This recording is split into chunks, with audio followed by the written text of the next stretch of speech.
اللهم اجعل في قلبي نورا۔ کیا حسن بن صباح پریشان ہو گیا تھا کہ فراح لاپتہ ہو گئی ہے؟ کیا اس نے اپنے بالکوں کو حکم دیا تھا کہ صالح نمیری کے پیچھے جاؤ، فراح اس کے ساتھ چلی گئی ہوگی؟ کیا وہ فراح کے فراق میں دیوانہ ہوا جا رہا تھا؟ نہیں، اس نے فراح کے تعاقب میں اپنے آدمی بھیجنے کے بجائے انہیں شاہدر احمد بن غتاش کے نام یہ پیغام دے کر بھیج دیا کہ میں نے خلجان کا شہر لے لیا ہے، فوراً یہاں آ جائیں۔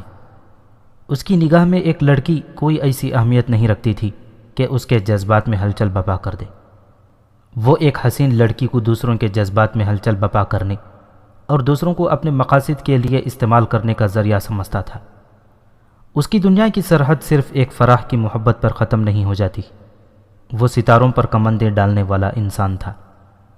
حسن بن صباح تھا تو انسان ہی، لیکن اس کی تاریخ کے واقعات گواہی دیتے ہیں کہ وہ انسانیت کی سرحدوں سے نکل کر ابلیسیت کی سرحدوں میں داخل ہو گیا تھا۔ اس کی نگاہیں افق کے اس لامحدود گول دائرے تک دیکھ رہی تھیں جہاں آسمان جھک کر زمین کو چومتا ہے۔ ایک فرحہ اس کی نگاہوں کے آگے رکاوٹ نہیں بن سکتی تھی۔ حسن بن صباح ایک آتش فشاں پہاڑ تھا اور وہ اپنے ابلیسی وجود میں ایسا لاوا پکا رہا تھا جس نے بڑی ہی اہم تاریخی شخصیات کو صفحہ ہستی سے غائب کر دینا تھا اور بستیاں اجاڑ دینی تھیں۔ حسن بن صباح نے وہ مقام حاصل کیا کہ اس نے کسی بادشاہ کے قتل کا حکم دیا تو اس کے فدائین نے اسے قتل کر دیا۔ اس نے جو فدائین تیار کیے تھے وہ پاگل پن کی حد تک جنونی تھے۔ داستان کو آگے چل کر سنائے گا کہ حسن بن صباح نے ان پر یہ جنون کس طرح طاری کیا تھا۔ ان میں سے بعض خود بھی قتل ہو جاتے تھے، لیکن اپنے شکار کو قتل کر کے قتل ہوتے تھے۔ داستان کو حسن بن صباح کے حکم سے قتل ہونے والی جن اہم شخصیتوں اور حکمرانوں کے نام فوری طور پر یاد آئے ہیں وہ یہ ہیں۔ 1092 عیسوی میں حسن بن صباح نے جو سب سے پہلی نہایت اہم شخصیت قتل کروائی وہ سلجوقی سلطان ملک شاہ کا وزیر خواجہ حسن طوسی تھا، جسے غیر معمولی قابلیت اور حسن کارکردگی کی بدولت نظام الملک کا خطاب دیا تھا۔ نظام الملک حسن بن صباح کا محسن تھا۔ 1092 عیسوی میں ہی حسن بن صباح نے نظام الملک کے 2 بیٹوں کو قتل کروا دیا تھا۔ 1102 عیسوی میں حمص کے ایک شہزادے کو اس وقت قتل کروایا جب وہ جامع مسجد میں نماز پڑھ رہا تھا۔ 1113 عیسوی میں موصل کا شہزادہ مودود کو جامع مسجد میں نماز پڑھتے وقت قتل کروا دیا۔ 1114 عیسوی میں سلجوقی سلطان سنجر شاہ کے وزیر عبد المظفر علی اور اس کے دادا چکر بیگ کو قتل کروا دیا۔ 1121 عیسوی میں فارس کے ایک سلطان کی موجودگی میں مرخ کے ایک شہزادے کا کام بغداد میں تمام کروا دیا۔ 1121 عیسوی میں ہی قاہرہ میں ایک مصری وزیر کو حسن بن صباح کے فدائین نے قتل کیا۔ 1126 عیسوی میں حلب اور موصل کے ایک شہزادے کو مسجد میں قتل کیا گیا۔ 1127 عیسوی میں سنجر شاہ کے وزیر معین الدین کو فدائین نے قتل کیا۔ 1129 عیسوی میں مصر کا خلیفہ حسن بن صباح کے فدائین کا شکار ہوا۔ 1134 عیسوی میں دمشق کا ایک شہزادہ فدائین کے ہاتھوں مارا گیا۔ 1135 عیسوی سے 1138 عیسوی کے عرصے میں خلیفہ مسترشد، خلیفہ رشید اور آذربائیجان کا سلجوقی شہزادہ داؤد قتل ہوئے۔ 1149 عیسوی میں طرابلس کا حکمران ریمانڈ فدائین کے ہاتھوں قتل ہوا۔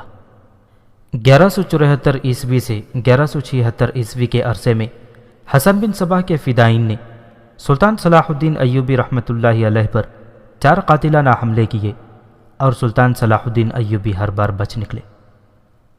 یہ تمام قتل حسن بن صباح کی زندگی میں نہیں ہوئے تھے، اس کے مرنے کے بعد بھی اس کے فدائین نے جو حشیشین کے نام سے مشہور ہوئے اہم شخصیتوں کے قتل کا سلسلہ جاری رکھا۔ پھر آہستہ آہستہ یہ لوگ کرائے کے قاتل بن گئے تھے۔ انہیں عیسائی بادشاہوں اور جرنیلوں نے بھی ایک دوسرے کو قتل کرنے کے لیے استعمال کیا تھا۔ یہ بہت بعد کی باتیں ہیں، بہت بعد کے واقعات ہیں جب حسن بن صباح بیتاج بادشاہ اور ایک ہیبت کی علامت بن گیا تھا۔ قتل کے یہ تمام واقعات اپنے اپنے مناسب اور موزوں موقع پر سنائے جائیں گے۔ داستان گو اپنی داستان کی اس ابتدائی مرحلے میں ہے جہاں حسن بن صباح اپنے ابلیسی عزائم کی تکمیل کے لیے زمین ہموار کر رہا تھا۔ اس نے اس خطے کا ایک اور قلعہ بند شہر خلجان لے لیا تھا۔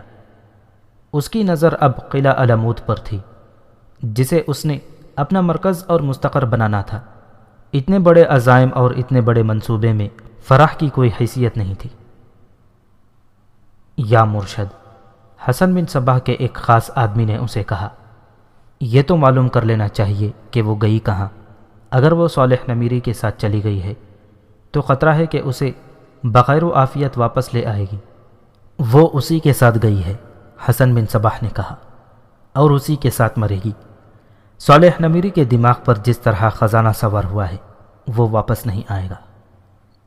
اس وقت صالح نمیری اس جنگل میں داخل ہو چکا تھا جس کے اندر کہیں کہیں کچھ حصہ دلدلی تھا۔ فراح تابوت میں بند تھی۔ تابوت میں ہوا کے لیے سوراخ رکھے گئے تھے۔ تابوت ایک اونٹ پر لدا ہوا تھا۔ فراح کے منہ پر کپڑا بندھا ہوا تھا۔ صالح نمیری نے اپنے آدمیوں سے کہا کہ ہم بہت دور آ گئے ہیں، اگر اس لڑکی کو واپس لے جانے کے لیے ہمارے پیچھے کوئی آتا تو وہ اب تک یہاں پہنچ چکا ہوتا۔ اب اس لڑکی کو تابوت سے نکال لیا جائے۔ ہاں امیر خلجان، اس کے ایک آدمی نے کہا، خطرہ کیسا، یہ بھاگ کر کہاں جائے گی؟ تابوت کھول کر فراح کو نکالا گیا۔ ایک تو وہ تابوت میں گزشتہ رات سے بند تھی، اس کے ساتھ اونٹ کے ہچکولے، اس کی ہڈیاں بھی دکھ رہی تھیں۔ تابوت سے نکل کر کچھ دیر تو وہ بول ہی نہ سکی۔ صالح نمیری کے آدمی ان دونوں سے دور ایک اونٹ میں بیٹھ گئے تھے۔ مجھے اپنے ساتھ کیوں لائے ہو؟ فراح نے ایسی آواز میں کہا جو رندھی ہوئی تھی اور غوسیلی بھی تھی۔ محبت کی خاطر، صالح نمیری نے کہا۔ اگر تمہیں میرے ساتھ اتنی ہی محبت ہے تو مجھے اتنی خطرناک مہم پر اپنے ساتھ نہ لے جاؤ۔ فراح نے کہا، کیا میں اتنی مشکلات اور اتنی زیادہ دشواریاں برداشت کر سکوں گی؟ محبت کی ابتدا تو تم نے کی تھی فراح، صالح نے کہا۔ کیا تم میرے پاس محبت کا پیغام لے کر نہیں آئی تھی؟ تم نے خود ہی تو کہا تھا کہ تم میرے ساتھ شادی کرنا چاہتی ہو۔ فراح کی محبت کی جو حقیقت تھی وہ فراح جانتی تھی۔ اسے تو جال میں دانے کے طور پر استعمال کیا گیا تھا۔ وہ صالح کو جال میں لے آئی تھی۔ وہی جانتی تھی کہ اس خزانے کا وجود ہے ہی نہیں جس کی تلاش میں صالح جا رہا ہے۔ وہ یہ بھی جانتی تھی کہ حسن بن صباح نے صالح نمیری کو موت کے منہ میں ڈال دیا ہے اور اس کا زندہ واپس آ جانا کسی صورت میں ممکن نہیں۔ لیکن اس کے اپنے زندہ واپس آ جانے کے امکانات بھی ختم ہو چکے تھے۔ وہ تو اب یہ سوچ رہی تھی کہ حسن بن صباح سے وفا کرے یا اپنی زندگی سے۔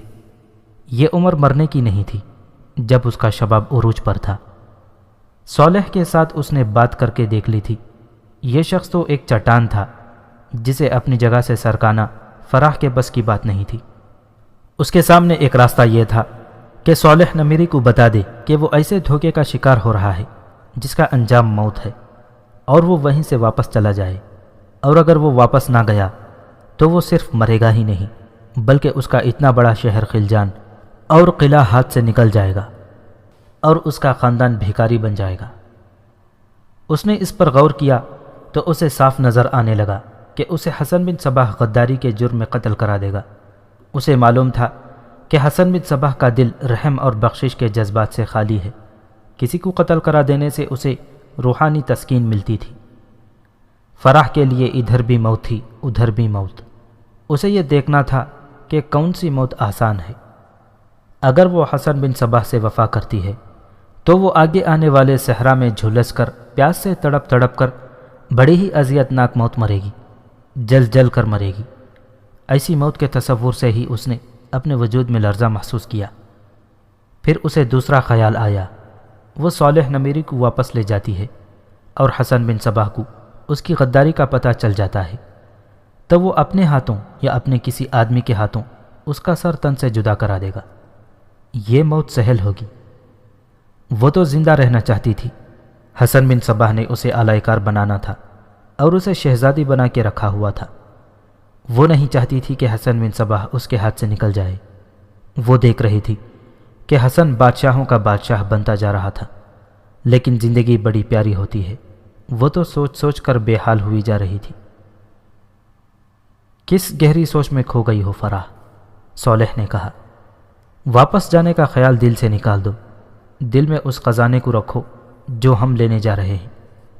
میں واپس آ کر باقاعدہ فوج بناؤں گا اور اس علاقے کے تمام قلعے فتح کر لوں گا۔ میں بادشاہ ہوں گا اور تم ملکہ۔ اگر ہم زندہ واپس آئے تو، فراح نے کہا۔ ہم زندہ واپس آئیں گے، صالح نمیری نے کہا۔ اگر میں کہوں کہ آپ جہاں جا رہے ہیں وہاں کوئی خزانہ نہیں تو کیا آپ مان لیں گے؟ بالکل نہیں، صالح نے کہا۔ فراح نے دیکھا کہ صالح نمیری کے دماغ پر خزانہ ایسا سوار ہوا ہے کہ اس کا دماغی توازن صحیح نہیں رہا۔ اس نے ایک اور دلیل سوچ لی۔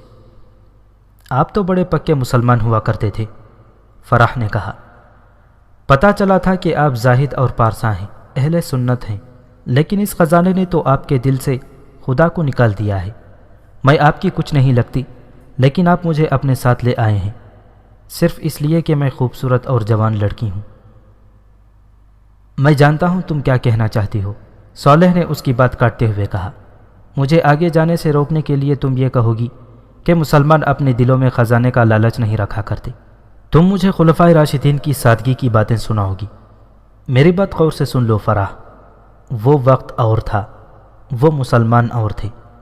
آج کے وقت کا تقاضا کچھ اور ہے۔ آج طاقت اس کے پاس ہے جس کے پاس خزانہ ہے۔ میں تو کہتا ہوں کہ آج خدا بھی اسی کا ہے جس کے پاس خزانہ ہے۔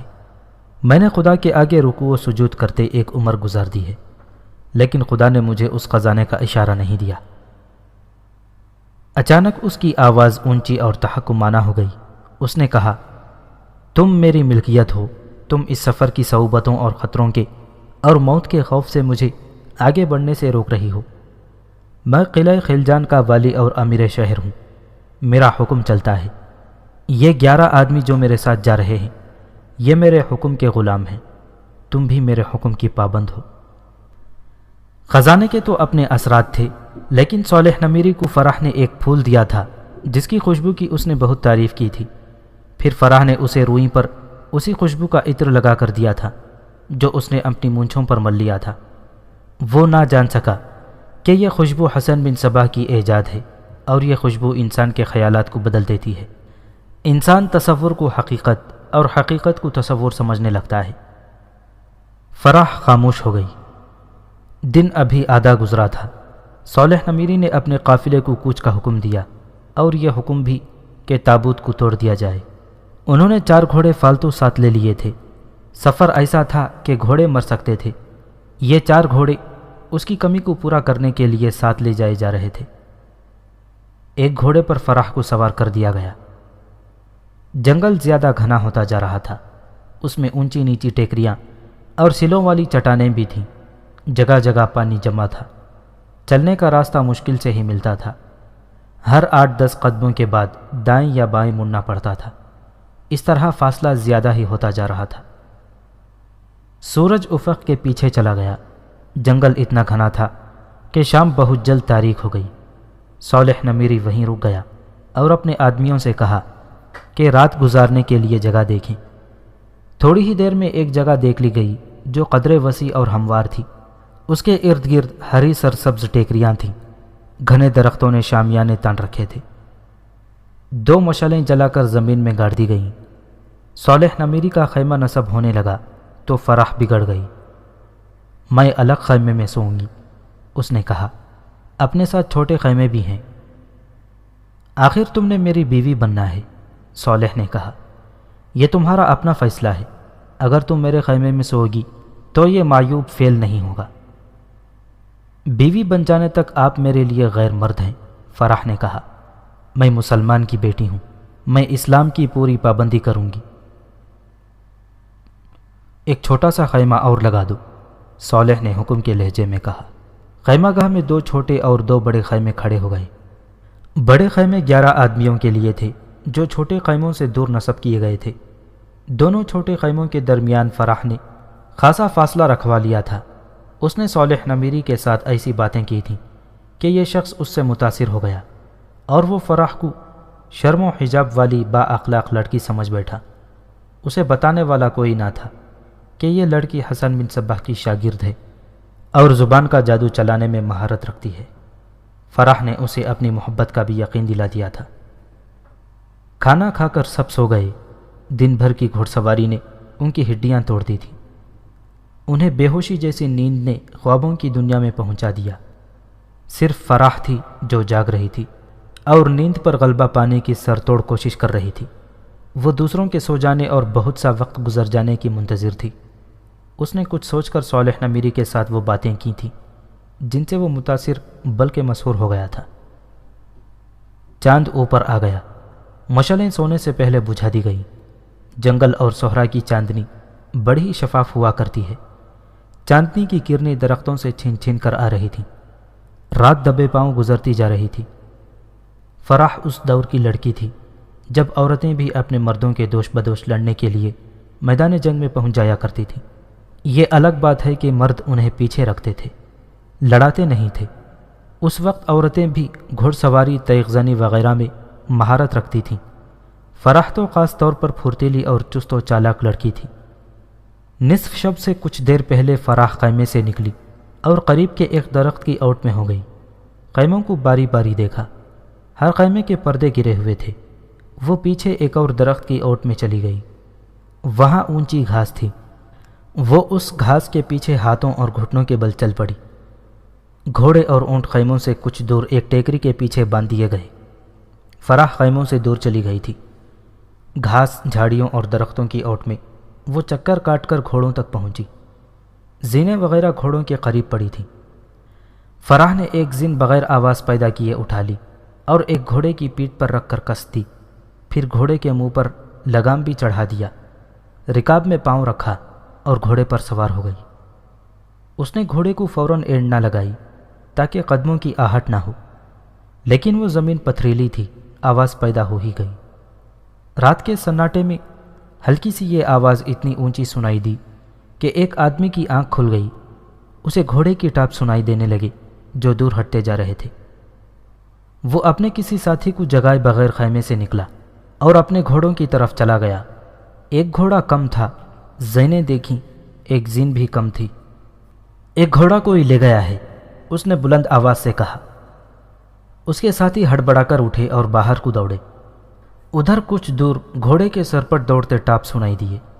فرح نے اس خیال سے گھوڑے کو ایڑ لگا دی تھی کہ وہ خاصی دور نکل آئی ہے۔ اسے واپسی کے راستے کا اندازہ تھا۔ ان سب کی آوازوں پر صالح نمیری بھی جاگ اٹھا۔ خیمے سے نکل کر اس نے وہیں سے پوچھا کہ یہ کیا شور ہے؟ ایک گھوڑا چوری ہو گیا ہے، ایک آدمی نے کہا۔ صالح نے یہ سنتے ہی فرح کے خیمے کی طرف دوڑا۔ خیمے میں دیکھا، فرح وہاں نہیں تھی۔ بدبختوں، صالح نمیری نے کہا، وہ بھاگ گئی ہے۔ 2 آدمی فوراً اس کے پیچھے جاؤ۔ وہ موت کے ڈر سے میرا ساتھ چھوڑ گئی ہے، اسے پکڑ کر لے آؤ۔ میں اسے یہیں درخت کے ساتھ الٹا لٹکا کر آگے چلا جاؤں گا۔ 2 آدمیوں نے بہت تیزی سے گھوڑوں پر زینیں کسیں اور سوار ہو کر ایڑ لگا دی۔ فرح دور نکل گئی تھی اور وہ صحیح راستے پر جا رہی تھی۔ گھوڑا اس کا خوب ساتھ دے رہا تھا۔ شفاف چاندنی اسے راستہ دکھا رہی تھی۔ وہ 3 میل سے زیادہ فاصلہ طے کر گئی تھی۔ ایک جگہ درخت کم ہو گئے تھے اور ایک دوسرے سے دور دور تھے۔ اس نے بڑی زور سے باگ کھینچی۔ طاقتور گھوڑا فوراً رک گیا۔ فرح کو 20-25 گھوڑ سوار دکھائی دیے جو دائیں سے بائیں کی طرف جا رہے تھے، یعنی فرح کا راستہ کاٹ رہے تھے۔ فاصلہ 100 گز سے کچھ کم ہی ہوگا۔ فرح ان کے گزر جانے کا انتظار کرنے لگی۔ اس کا راستہ یہی تھا۔ فرح اگر مرد ہوتی تو اسے روکنے کی ضرورت نہیں تھی۔ رات کو مسافر چلتے ہی رہتے ہیں، لیکن فرح جوان اور بڑی ہی خوبصورت لڑکی تھی اور اس جنگل میں تنہا تھی۔ اسے کسی آدمی نے بخشا نہیں تھا۔ ان سواروں میں سے کسی نے فرح کو دیکھ لیا اور ایک آدمی کو بتایا جو اس قافلے کے آگے آگے جا رہا تھا۔ اس نے حکم دیا کہ جاؤ دیکھو کون ہے، مجھے تو عورت لگتی ہے۔ ایک سوار نے فرح کی طرف گھوڑا دوڑا دیا۔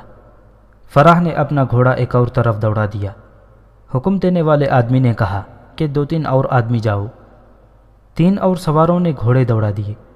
فرح نے ان سے بچنے کی بہت کوشش کی، گھوڑے کو بہت موڑا اور گھمایا، لیکن وہ 4 سواروں کے گھیرے میں آ گئی اور پکڑی گئی۔ ادھر سے صالح نمیری کے 2 سوار آ گئے۔ انہوں نے فراح کو دیکھا تو رک گئے۔ یہ ہمارے امیر کی لڑکی ہے، ایک سوار نے کہا، اس سے بھاگ آئی ہے، اسے ہمارے حوالے کر دو۔ نہیں، فراح نے کہا، یہ جھوٹ کہتے ہیں، ان کے امیر کے ساتھ میرا کوئی تعلق نہیں، یہ مجھے اغوا کر کے لے جا رہے تھے اور میں بھاگ آئی، مجھے خلجان پہنچا دو۔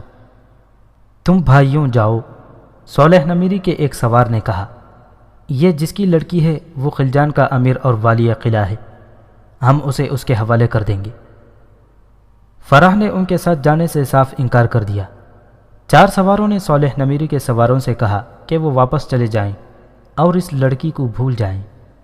دونوں سواروں نے ان 4 سواروں کو عام مسافر سمجھ کر تلواریں نکال لیں۔ ان چاروں نے بھی تلواریں نکال لیں، پھر تلواروں سے تلواریں ٹکرانے لگیں۔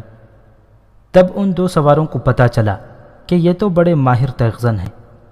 انہوں نے مقابلہ تو کیا لیکن وہ 4 تھے۔ ان کی تلواروں نے ان دونوں کو بری طرح کاٹ کر پھینکا۔ ان سواروں نے صالح نمیری کے سواروں کی تلواریں اٹھائیں، نیامیں اتار کر تلواریں ان میں ڈالیں، ان کے گھوڑے پکڑے اور فراح کو ساتھ لے کر چل پڑے۔ تم کون لوگ ہو؟ فراح نے ان سے پوچھا۔ کہاں جا رہے ہو؟ غلط فہمی میں نہ رہنا لڑکی، ایک نے کہا، ہم کسی کو دھوکے میں نہیں رکھا کرتے، ہم صحرائی قزاق ہیں، اپنے سردار کے پاس جا رہے ہیں۔ کیا تم لوگ مجھے خلجان پہنچا دو گے؟ فراح نے کہا، مجھے خلجان کے راستے پر ڈال دینا، میں اکیلی چلی جاؤں گی۔ تمہارے اس سوال کا جواب ہمارا سردار ہی دے سکتا ہے، ایک سوار نے کہا۔ جواب مجھ سے سن لو، ایک اور سوار بولا، تم بہت حسین لڑکی ہو، ہیروں کی قدر صرف ہمارا سردار ہی کر سکتا ہے، وہ تمہیں نہیں جانے دے گا۔ فراح کے لیے یہ خبر بہت ہی بری تھی، وہ کچھ بھی نہیں کر سکتی تھی سوائے اس کے کہ ان کے ساتھ چلی جاتی۔ اس نے کیا بھی یہی، مزاحمت کی دور کی بات ہے، اس نے زبان بھی نہ ہلائی اور اس طرح ان کے ساتھ چل پڑی جیسے وہ اپنی خوشی اور مرضی سے جا رہی ہو، لیکن اس کا دماغ بڑی تیزی سے سوچ رہا تھا۔ اس کے دل و دماغ میں حسن بن صباح طاری رہتا تھا، اس لیے اس کے سوچنے کا انداز حسن بن صباح جیسا ہی تھا، اور یہ انداز ابلیسی تھا۔ ایسے انداز فکر میں یہ پابندی نہیں ہوا کرتی کہ کسی کے جذبات کو ٹھیس نہ پہنچے اور اپنا مفاد حاصل کرتے کرتے کسی اور کی حق تلفی نہ ہو جائے۔ اس لڑکی کے سوچنے کا انداز یہ تھا کہ باپ بیٹے کو ذبح کر دے، بہن بھائی کا گلا کاٹ دے، بیٹا ماں کا پیٹ چاک کر دے، میرا بھلا ہو جائے۔ قزاقوں کے سردار تک پہنچتے فراح کے دماغ نے اسے راہ نجات دکھا دی۔ اوہ!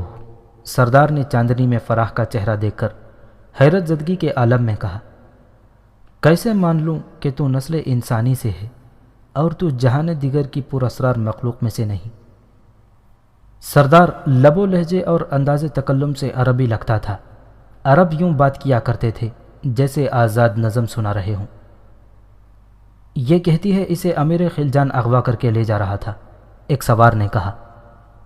2 سوار اس کے پیچھے آئے تھے، ایک اور سوار بولا، ہم نے دونوں کو مار ڈالا ہے۔ امیر خلجان؟ سردار نے سوالیہ انداز سے پوچھا۔ یہ ایسے ہی ہے جیسے کوئی یہ کہے کہ یہ چاند نہیں سورج ہے۔ امیر خلجان کو کیا پڑی ہے کہ وہ ایک لڑکی کو اغوا کر کے لے جا رہا ہو؟ کیا وہ تجھے کہیں سے زبردستی اٹھوا کر خلجان لے جا رہا تھا؟ گھوڑے سے اترو، آؤ ہمارے پاس بیٹھو اور گلاب کی ان پنکھڑیوں کو ذرا حرکت دو کہ ہم تیری اصلیت جان سکیں۔ پہلے ان پنکھڑیوں کی قدر و قیمت پہچانو۔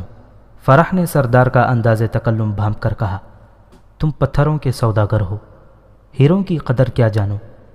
پہلے میں ایک امیر شہر کی داشتہ تھی، اب ایک قزاق کی لونڈی بن گئی ہوں۔ میری اصلیت کو قزاقوں کا سردار نہیں سمجھ سکتا۔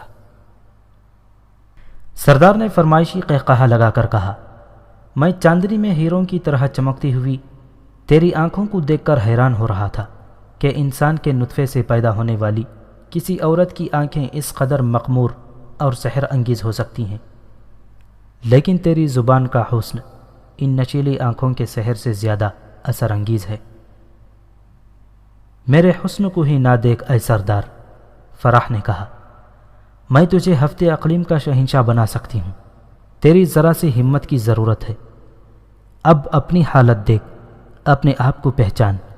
کیا تو شکار کی تلاش میں جنگل جنگل صحرا صحرا مارا مارا نہیں پھر رہا؟ کسی بہت بڑے قافلے کو لوٹ کر تو بہت بڑا خزانہ حاصل کر لیتا ہے، لیکن رہتا قزاق کا قزاق ہی ہے۔ میں تجھے ایک خزانے کا راستہ دکھاتی ہوں، وہ تیرے ہاتھ آ جائے تو ایک فوج تیار کر کے سلطنت سلجوق پر قبضہ کر سکتا ہے، عرب اور مصر اپنی سلطنت میں شامل کر سکتا ہے۔ کیا تو اپنے ہوش و حواس میں ہے لڑکی؟ سردار نے کہا، اگر تو دہشت زدگی سے دماغی توازن کھو نہیں بیٹھی تو یوں بول کہ میں کچھ سمجھ سکوں۔ فراح نے ایک پتھر سے 2 پرندے مارنے کی جو ترکیب سوچی تھی وہ اس نے قزاقوں کے سردار کو سنا دی۔ امیر خلجان ایک بڑا خزانہ نکال لانے کے لیے جا رہا ہے، فراح نے کہا۔ کہاں سے؟ نقشہ اس کے پاس ہے، فراح نے کہا۔ اس پر راستہ دکھایا گیا ہے، واضح نشانیاں بھی موجود ہیں، اور جن خطروں کا امکان ہے وہ بھی نقشے میں دکھائے گئے ہیں، اور اس جگہ کی نشانیاں صاف دکھائی ہوئی ہیں جہاں خزانہ ایک غار میں رکھا ہوا ہے۔ خزانے کی نشاندہی کس نے کی ہے؟ ایک درویش نے، فراح نے جھوٹ بولا۔ امیر خلجان صالح نمیری نے اس کی بہت خدمت کی تھی۔ میں نے سنا تھا کہ اس درویش کی کوئی خواہش تھی یا ضرورت تھی جو امیر خلجان نے بصر و چشم پوری کر دی تھی۔ اور یہ بتا، سردار نے پوچھا، تو مجھ پر اتنی مہربان کیوں ہو گئی ہے کہ اتنا بڑا راز مجھے دے رہی ہے؟ اس کی وجہ بھی سن لے، فراح نے کہا۔ میرے دل میں خزانے کی ذرا سے بھی محبت نہیں، اس دل میں ایک آدمی کی محبت ہے۔ میری مجبوری یہ تھی کہ میں امیر خلجان کی داشتہ تھی، کچھ وقت ملتا تو اس آدمی سے مل لیتی تھی۔ امیر خلجان درویش کے بتائے ہوئے خزانے کی تلاش میں چلا تو میں بہت خوش ہوئی کہ یہ جا رہا ہے، تو میں اپنے محبوب کے پاس چلی جاؤں گی اور ہماری شادی ہو جائے گی۔ لیکن امیر خلجان مجھے زبردستی اپنے ساتھ لے آیا۔ سفر میں آج ہماری پہلی رات ہے۔ میں نے موقع غنیمت جانا اور بھاگ نکلی۔ اگر تیرے آدمی مجھے پکڑ نہ لیتے تو میں کل اس کے پاس ہوتی جو مجھے چاہتا ہے۔ کیا تو یہ چاہتی ہے کہ میں تجھے چھوڑ دوں؟ سردار نے پوچھا۔ ہاں، فراح نے کہا۔ تو خزانوں کا متلاشی ہے، میں محبت کی پیاسی ہوں، لیکن تجھے امیر خلجان تک چلنا پڑے گا، سردار نے کہا۔ تیری یہ بات دھوکہ بھی ہو سکتی ہے، مجھے نقشہ مل جائے گا تو تجھے آزاد کر دوں گا۔ تو مجھے آزاد کر دے گا؟ فراح نے کہا۔ امیر خلجان کو تو نے زندہ چھوڑ دیا تو مجھے وہ زندہ نہیں چھوڑے گا۔ وہ زندہ نہیں رہے گا، سردار نے کہا۔ اٹھو، اپنے گھوڑے پر سوار ہو جاؤ۔ وہ ابھی تک نہیں آئے؟ صالح نمیری کئی بار کہہ چکا تھا، وہ اسے جانے نہیں دیں گے۔ ہر بار اس کا کوئی نہ کوئی آدمی اسے کہتا، یا یہ جنگل میں بھٹک گئی ہوگی، یا یہ جا نہیں سکتی، وہ اسے لے کے ہی آئیں گے۔ پھر انہیں گھوڑوں کے ٹاپ سنائی دینے لگے۔ وہ آ رہے ہیں، 2-3 آدمیوں نے کہا۔ اب میں اسے ہر رات باندھ کے رکھوں گا، صالح نمیری نے کہا۔ نہیں امیر محترم، ایک آدمی نے کہا، ہم اور آگے نکل جائیں گے تو یہ بھاگنے کی جرات نہیں کرے گی۔ میں جانتا ہوں کل کے سفر میں یہ جنگل ختم ہو جائے گا اور بے آب و گیاہ پہاڑی علاقہ شروع ہو جائے گا۔ ٹھہرو، صالح نے کہا۔ سنو، گھوڑے 2 یا 3 نہیں لگتے، کیا یہ بہت سے گھوڑے نہیں؟ ہاں امیر محترم، ایک آدمی نے کہا۔ وہ ابھی سمجھ نہیں پائے تھے کہ آنے والے گھوڑے 2 ہیں، 3 ہیں یا زیادہ ہیں، کہ گھوڑوں کے ٹاپوں کا طوفان آ گیا، اور اس کے ساتھ یہ للکار، جو جہاں ہے وہی کھڑا رہے۔ وہ تقریباً 25 قزاق تھے جنہوں نے صالح نمیری کی اس چھوٹی سی خیمہ گاہ کو گھیرے میں لے لیا۔ امیر خلجان، نقشہ میرے حوالے کر دے، سردار نے کہا۔ وہ خزانہ ہمارا ہے۔ صالح نمیری چپ چاپ اپنے خیمے میں چلا گیا۔ باہر آیا تو اس کے ہاتھ میں تلوار تھی۔ دیکھتے کیا ہو؟ اس نے اپنے آدمیوں سے کہا، ہتھیار اٹھاؤ، وہ خزانہ ہمارا ہے۔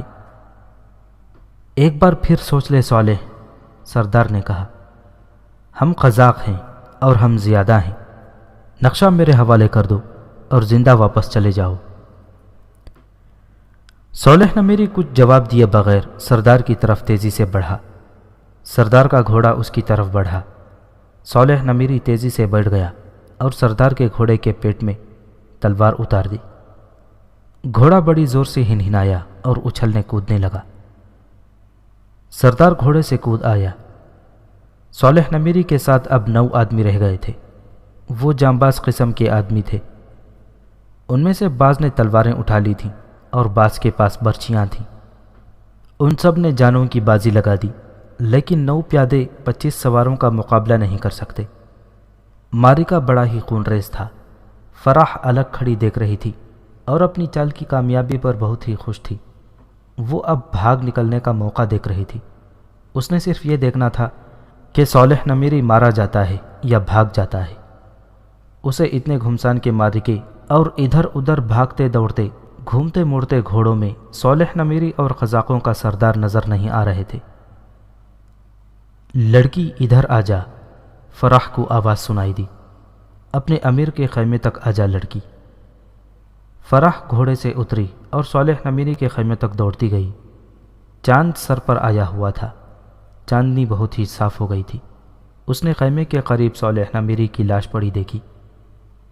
میرے ساتھ خیمے میں آ، سردار نے فرح سے کہا، اور بتا وہ نقشہ کہاں ہے۔ سردار اور فرح اندر چلے گئے۔ فرح نے چمڑے کا ایک تھیلا اٹھا کر سردار کے حوالے کیا اور بتایا کہ نقشہ اس میں ہے۔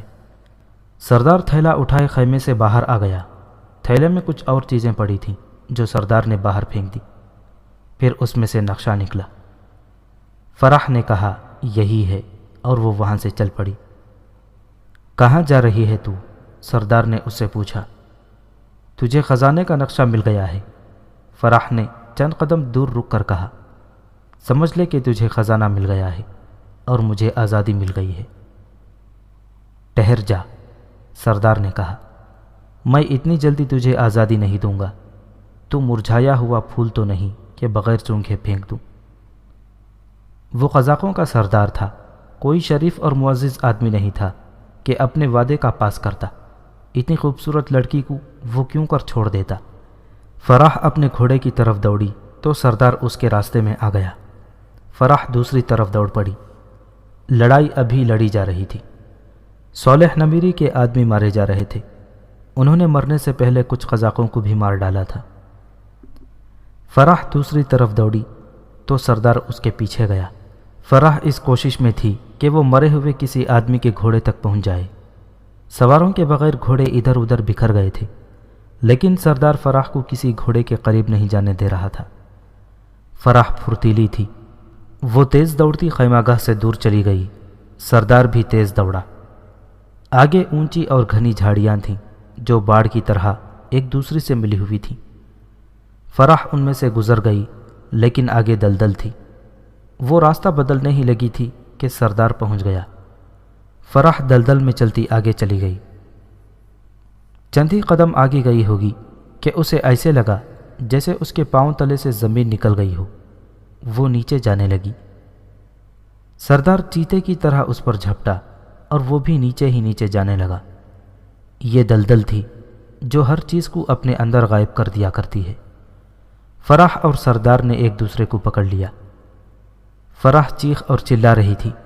سردار اپنے آدمیوں کا نام لے لے کر پکار رہا تھا اور وہ دونوں دلدل میں دھسے جا رہے تھے۔ سردار کے ہاتھ سے خزانے کا نقشہ چھوٹ گیا تھا۔ یہ نقشہ بے بنیاد تھا اور خزانہ ایک فریب اور ایک مفروضہ تھا۔ سردار کے 3-4 آدمی آ گئے۔ انہیں اپنے سردار اور فرح کے سر نظر آئے اور یہ بھی دلدل میں غائب ہو گئے۔ تیسرے یا چوتھے روز احمد بن غتاش شہدر سے خلجان پہنچ گیا۔ خلجان کا قلعہ مبارک ہو پیر و مرشد۔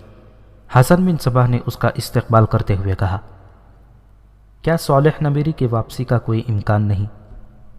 احمد بن غتاش نے پوچھا۔ نہیں، حسن بن صباح نے جواب دیا، خزانہ وہ اژدہا ہے جو آج تک نہ جانے کتنے انسانوں کو نگل چکا ہے۔ اس نے بڑے جابر بادشاہوں کو بھی نگلا ہے، اور اس نے مومنین کو، زاہدوں اور پارساؤں کو بھی نگلا ہے۔ وہ صالح نمیری جو مجھ پر لعن طعن کرنے آیا تھا کہ تم خدا کے ایلچی کیسے بن گئے، اور وہ صالح نمیری جو دعویٰ کرتا تھا کہ اللہ کے واحد عقیدے کی پیروکار صرف اہل سنت ہیں اور وہی اللہ کے قریب ہیں، وہ صالح نمیری خدا اور اپنے عقیدوں کو فراموش کر کے خزانے کی تلاش میں چلا گیا۔ فرح بھی اس کے ساتھ چلی گئی تھی۔ کیا تمہیں اس کا افسوس نہیں؟ احمد بن غتاش نے پوچھا۔ نہیں مرشد، حسن بن صباح نے کہا، میں حیران ہوں یہ جانتے ہوئے کہ ہم صالح نمیری کو خزانے کا دھوکہ دے کر غائب کر رہے ہیں، اور وہ اس کے ساتھ کیوں چلی گئی؟ اتنے میں دربان نے اندر آ کر بتایا کہ والی خلجان صالح نمیری کا ایک آدمی بہت بری حالت میں آیا ہے۔ حسن بن صباح نے کہا کہ اسے فوراً اندر لے آؤ۔ ایک آدمی دربان کے سہارے اندر آیا۔ اس کے کپڑے خون سے لال تھے اور خون خشک ہو چکا تھا۔ اس کے سر پر، بازوؤں پر اور ران پر کپڑے لپٹے ہوئے تھے۔ احمد بن غتاش کے کہنے پر اسے پانی پلایا گیا۔ وہ تو جیسے آخری سانسیں لے رہا تھا۔ کون ہو تم؟ احمد بن غتاش نے پوچھا۔ کہاں سے آئے ہو؟ ایک دن کی مسافت 4 دنوں میں طے کی ہے، اس نے ہانپتی سانسوں کو سنبھال کر بڑی مشکل سے کہا۔ وہ ان 11 آدمیوں میں سے تھا جو صالح نمیری کے ساتھ گئے تھے۔ یہ آدمی قزاقوں کے ساتھ لڑائی میں زخمی ہوا اور اسے وہاں سے نکل آنے کا موقع مل گیا تھا۔ وہ صالح نمیری کے نمک حلال اور وفادار ملازموں میں سے تھا۔ وہ صرف اطلاع دینے کے لیے خلجان آ گیا تھا۔ راستے میں کئی بار بے ہوش ہوا، گھوڑے سے گرا، اٹھا اور چوتھے روز خلجان پہنچا۔ اس نے بتایا کہ صالح نمیری مارا گیا ہے اور خزانے کا نقشہ قزاقوں کے سردار نے لے لیا ہوگا۔ فرح کے متعلق اس نے بتایا کہ وہ قزاقوں کے قبضے میں تھی۔ اس نے فرح اور سردار کو دلدل میں ڈوبتے نہیں دیکھا تھا۔ یہ وفادار شخص باتیں کرتے کرتے خاموش ہو گیا اور اس کا سر ایک طرف لڑک گیا۔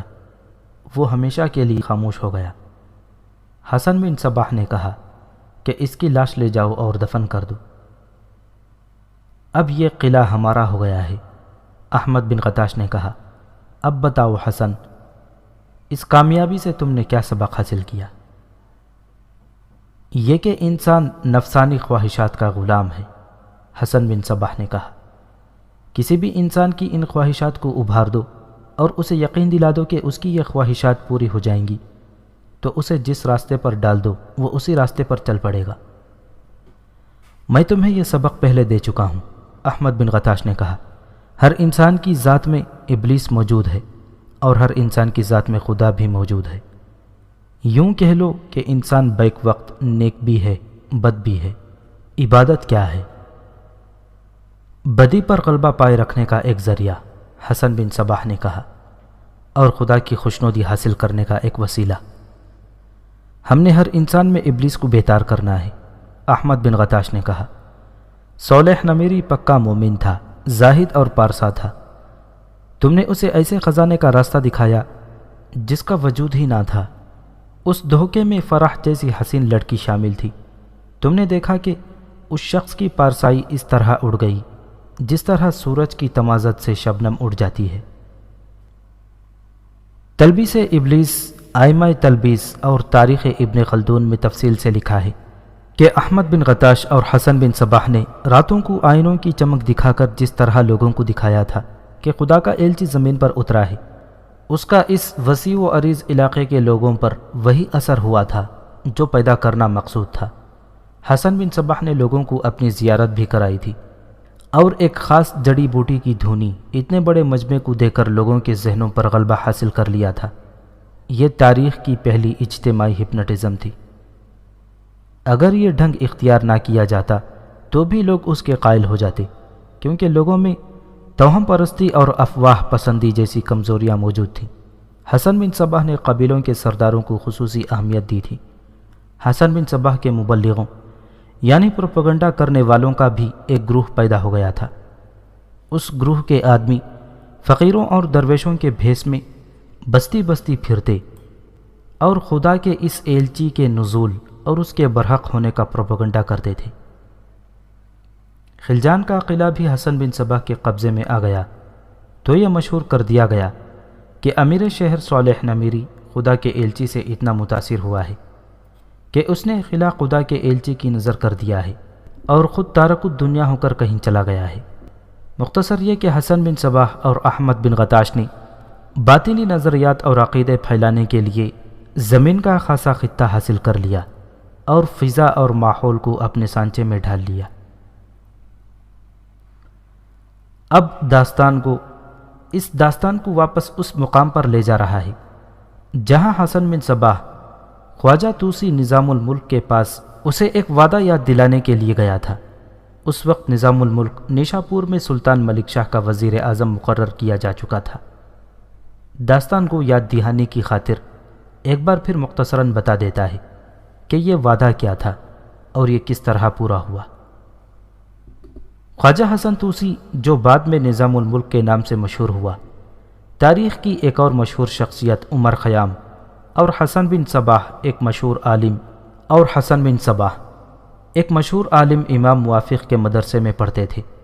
مدرسے میں ایک روز حسن بن صباح نے اپنے ان دونوں ہم جماعتوں سے کہا کہ امام موافق کے شاگرد بڑے اونچے مقام پر پہنچا کرتے ہیں، لیکن یہ ضروری نہیں کہ ہم تینوں یہاں سے فارغ ہو کر اونچے مقام پر پہنچیں گے۔ آؤ وعدہ کریں کہ ہم میں جو کوئی کسی اونچے مقام پر پہنچ گیا وہ دوسرے دو دوستوں کی مدد کرے گا۔ دونوں دوستوں نے ہاتھ پھیلا کر یہ وعدہ کیا۔ نظام الملک اور عمر خیام کے وہم و گمان میں بھی نہ تھا کہ حسن بن صباح نے بڑے ہی مضموم مقاصد کی خاطر یہ وعدہ یا معاہدہ کیا تھا۔ پھر ایسے ہی ہوا کہ تینوں تعلیم سے فارغ ہو کر اپنی اپنی راہ لگ گئے۔ کچھ عرصے بعد نظام الملک سلطان ملک شاہ کے ہاں گیا اور ملازمت مانگی۔ اس کی قابلیت اور فہم و فراست کو دیکھتے ہوئے سلطان ملک شاہ نے اسے اپنا وزیر بنا لیا اور کچھ ہی عرصے بعد اسے وزیر اعظم بنا دیا اور اس کے ساتھ ہی اسے نظام الملک کا خطاب دے دیا۔ عمر خیام کو پتہ چلا کہ اس کا ہم جماعت اور دوست وزیر اعظم بن گیا تو وہ اس سے جا ملا اور مدرسے کے زمانے کا وعدہ یاد دلا دیا۔ نظام الملک نے عمر خیام کو ملازمت دلانی چاہی، لیکن عمر خیام نے کہا کہ وہ تحقیق کے میدان میں جانا چاہتا ہے، پھر وہ کتابیں لکھے گا۔ نظام الملک نے اسے سلطان سے اچھی خاصی رقم دلوا دی۔ عمر خیام نے حکمت میں نام پیدا کیا اور ایسی کتابیں لکھیں جو آج تک سند کے طور پر استعمال ہوتی ہیں۔ اس کے بعد حسن بن صباح نظام الملک کے پاس گیا اور اسے بتایا کہ وہ تلاش روزگار میں مارا پھر رہا ہے اور وہ ذلیل و خوار ہو رہا ہے۔ آخر مجبور ہو کر اس کے پاس آیا ہے۔ کیا تم اتنے لمبے سال بے روزگار پھرتے رہے ہو؟ نظام الملک نے پوچھا۔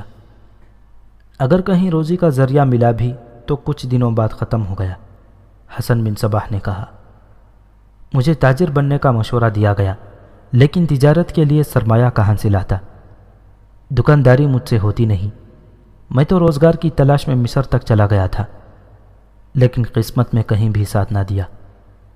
لوگ کہتے ہیں کہ تم نے اتنا زیادہ علم حاصل کر لیا ہے کہ تم سرکاری عہدے پر ہی کام کر سکتے ہو۔ نظام الملک شریف النفس اور مخلص انسان تھا۔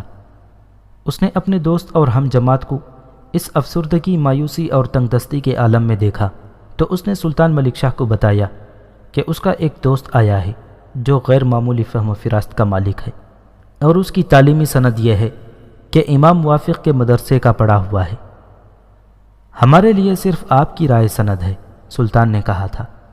اسے آپ جس عہدے کے لیے مناسب سمجھیں رکھ لیں۔ نظام الملک کو صرف سلطان کی منظوری درکار تھی، وہ مل گئی تو نظام الملک نے اسے ایک اونچے عہدے پر فائز کر دیا۔ یہ شک تو اس کے ذہن میں آ ہی نہیں سکتا تھا کہ حسن بن صباح کچھ اور ہی مقاصد دل میں لے کر حکومت کی انتظامی مشنری میں شامل ہوا ہے۔ داستان گو نے ابتدا میں یہی تک ہی سنایا تھا کہ حسن بن صباح سلجوقی سلطنت کی انتظامیہ میں کس طرح داخل ہوا تھا۔ وہ جو اس نے نظام الملک کو درد بھری داستان سنائی تھی وہ جھوٹ تھا۔ وہ مصر نہیں گیا تھا، نہ اس نے ذریعہ معاش کی تلاش کی تھی، نہ وہ تنگ دست رہا تھا۔ یہ سنایا جا چکا ہے کہ وہ اپنے استاد عبد الملک بن عطاش کے ہاں چلا گیا تھا، جس نے اس کی تربیت شروع کر دی، پھر اسے احمد بن غطاش کے پاس بھیج دیا تھا۔ فرح اس کے ساتھ گئی تھی۔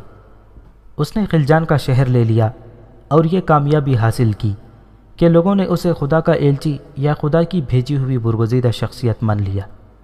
اس کے بعد وہ نظام الملک کے پاس گیا اور اس کے آگے یہ رونا رویا تھا کہ وہ اتنا عرصہ بے روزگار اور تنگ دست رہا ہے۔ حسن بن صباح کو نظام الملک کس طرح یاد آیا تھا؟ ہر مستند تاریخ میں اس سوال کا جواب موجود ہے۔ احمد بن غطاش نے شہدر کا شہر اور قلعہ دھوکے میں لے لیا تھا۔ پھر حسن بن صباح نے فریب کاری سے خلجان کے امیر صالح نمیری سے تحریر لے کر اسے خزانے کا راستہ دکھا دیا اور وہ موت کے منہ میں چلا گیا، تو یہ شہر بھی ان باطینیوں کے قبضے میں آ گیا۔ اب یہ دونوں باطنی سوچنے لگے کہ اس سے آگے کیا کیا جائے۔ تم نے دیکھ لیا ہے حسن، احمد بن غطاش نے کہا، لوگوں کو اپنے جال میں لانا کوئی مشکل نہیں۔ لوگ افواہ، سنسنی اور پراسراریت سے متاثر ہوتے ہیں اور وہ زبان کے ہیر پھیر کا اثر قبول کرتے ہیں، حسن بن صباح نے کہا، اور ان لوگوں کے عمرہ اور سرداروں وغیرہ کا معاملہ ذرا الگ ہے۔ احمد بن غطاش نے کہا، انہیں یہ تاثر دے دو کہ تم لوگوں کے روزی رساں ہو اور انہیں دولت اور عورت کی جھلک دکھا دو، پھر یہ تمہارے غلام ہو جائیں گے۔ لیکن لوگوں کو ساتھ لے کر ہم آگے نہیں بڑھ سکتے۔ ہمیشہ ذہن میں رکھو کہ حکومت سلجوقیوں کی ہے اور سلجوقی اہل سنت ہیں۔ ہم لوگوں کو اپنے زیر اثر لے کر انہیں سلجوقیوں کے خلاف بغاوت پر اکسا سکتے ہیں، حسن بن صباح نے کہا۔ نہیں حسن، احمد بن غطاش نے کہا، اس کے لیے کم از کم 2 سال کا عرصہ چاہیے، اور اس حقیقت کو کبھی مت بھولنا کہ سلجوقی ترک ہیں اور بڑے ظالم اور جنگجو ہیں، ان کے پاس فوج ہے۔ اس وقت ضرورت یہ ہے کہ جس طرح ہم نے شہدر اور خلجان لے لیا ہے، اسی طرح سلجوقیوں کی سلطنت پر قبضہ کر لیں۔ یہ کیسے ممکن ہو سکتا ہے؟ حسن بن صباح نے پوچھا۔ ناممکن کچھ بھی نہیں ہوتا حسن، احمد بن غطاش نے کہا۔ عزم پختہ ہو، مقصد واضح اور دماغ حاضر ہونا چاہیے۔ ہمیں ان سلاطین کی انتظامیہ میں گھس جانا چاہیے۔ یہ کام تم کر سکتے ہو، میں تمہیں ایک نیا محاذ دے رہا ہوں۔ میں آپ کے حکم کا منتظر ہوں استاد محترم، حسن بن صباح نے کہا۔ مجھے یہ بتائیں میں نے کرنا کیا ہے؟ میرے جاسوسوں نے مجھے ایک اطلاع دی ہے، احمد بن غطاش نے کہا۔ خواجہ حسن طوسی سلطان ملک شاہ کا وزیر اعظم بن گیا ہے۔ یہ تو مجھے کبھی کا معلوم تھا کہ اسے سلطان ملک شاہ نے اپنا وزیر بنا لیا ہے، لیکن یہ کوئی ایسی بات نہیں۔ وزیر اعظم بن جانا بہت بڑی بات ہے۔ یہی نہیں، مجھے اطلاع یہ ملی ہے کہ سلطان ملک شاہ اس سے اتنا متاثر ہوا ہے کہ اسے نظام الملک کا خطاب دیا ہے۔ استاد محترم، حسن بن صباح نے پوچھا، وہ تو وزیر اعظم بن گیا ہے، یہ بتائیں میں نے کیا کرنا ہے؟ کیا اسے قتل کرانا ہے؟ قتل بعد کی بات ہے، احمد بن غطاش نے کہا۔ ہمارے راستے میں جو آئے گا وہ قتل ہوگا۔ ابھی کرنا یہ ہے کہ اس کی جگہ لینی ہے۔ کیا تمہیں یاد نہیں کہ خواجہ حسن طوسی تمہارا ہم جماعت تھا؟ ہاں میرے مرشد، حسن بن صباح نے اچھل کر کہا۔ یہ تو میں بھول ہی گیا تھا۔ میں یہ بھی جانتا ہوں کہ تم کیوں بھول گئے تھے، احمد بن غطاش نے کہا۔ مدرسے سے نکلتے ہی تمہیں عبد الملک بن عطاش کے حوالے کر دیا گیا تھا۔ پھر تمہاری سرگرمیاں ایسی رہیں کہ تمہیں اور کچھ یاد آ ہی نہیں سکتا تھا۔ مجھے کچھ اور بھی یاد آ گیا ہے، حسن بن صباح نے کہا۔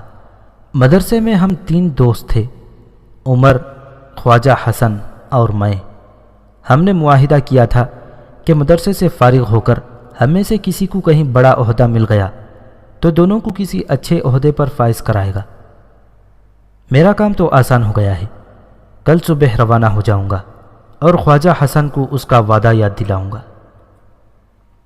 دیکھا حسن، احمد بن غطاش نے کہا، ہمارا ہر کام آسان ہوتا چلا جا رہا ہے۔ یہ ثبوت ہے کہ ہم حق پر ہیں اور خدا ہماری مدد کر رہا ہے۔ یہ بھی یاد رکھو کہ سلطان ملک شاہ اب نشاپور میں نہیں،